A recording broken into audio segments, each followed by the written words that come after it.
When astronauts climb into the space shuttle before launch, they are thinking of many aspects of the liftoff and coming mission. That's why there is another astronaut on hand to help the crew get strapped in and ready for the flight.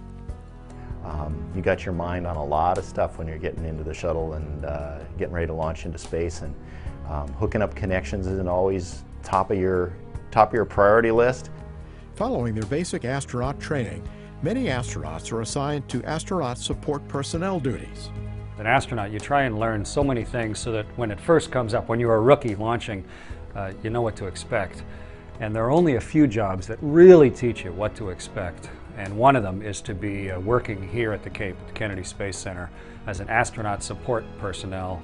They are known then as ASPs, or Cape Crusaders, as they work at NASA's Kennedy Space Center in Florida. They are also called C-squareds. Working at the Cape Crusaders, C-squared, whatever you want to call it. And I learned so much about how the vehicles get ready, about the attitude of the people at KSC, and about what it is to be one of the crew members getting in and out of the vehicle. It's just a great job to have as a new astronaut. The ASPs work with the closeout crew, a handful of technicians who oversee the pre-launch preparations and also help get the crew in place. Before the crew arrives at the launch pad, the closeout crew sets the switches to launch positions and readies the seats for the mission's astronauts. It's a very well-polished process. The closeout crew up in the White Room really know their job. They're expert, and they see us astronauts kind of roll through, so they take good care of us. They make sure we don't miss a step.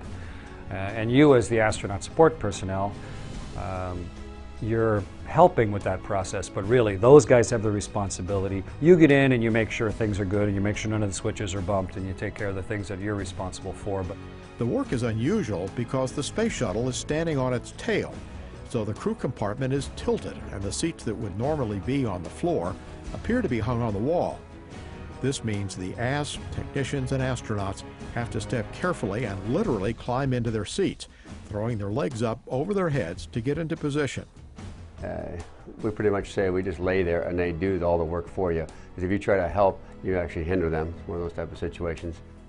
Astronauts have long supported their peers leading up to launch.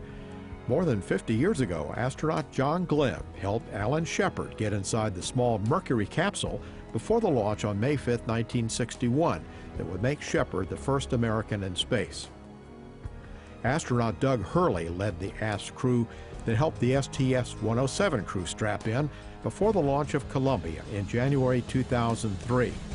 When that crew was lost to an accident during re-entry, Hurley said he thought a lot about seeing them for the last time on the launch pad. Obviously, it was hard on the entire country and on the astronaut corps, but to lose 7 people, that you're close to, and then it kind of makes you, dig deep and look down inside yourself and ask if this is really what you want to do, and if it's worth it, and if it's the right thing. And I was convinced it was, but it was a very tough few years to get through the aftermath of the accident. When the crew of Discovery boarded the spacecraft for the return to flight mission, STS-114, fellow astronauts were at their side to strap them into their seats. Hurley worked with the second return to flight mission, STS-121, as the ASP. Along with the personal help from the ASP comes a generous dose of technical expertise. There are numerous communication checks with the flight director in Houston, with the OTC and NTD here at the Cape. And they all have names, and you can never remember who it is. And it's wonderful to have the C-squareds and strap-in crew there leaning right over you in your face saying, your OTC's name is such and such. You're going to tell them this at this time. And so it's really a great help to have them walking you through this step by step on a day when you're really trying to think about other things.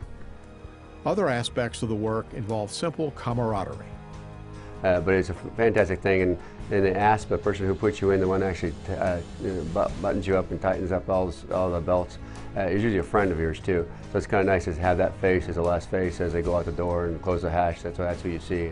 As they work on the precision steps that go with getting their crew ready to launch, the ASPs know they will get a chance to climb in for a space flight themselves.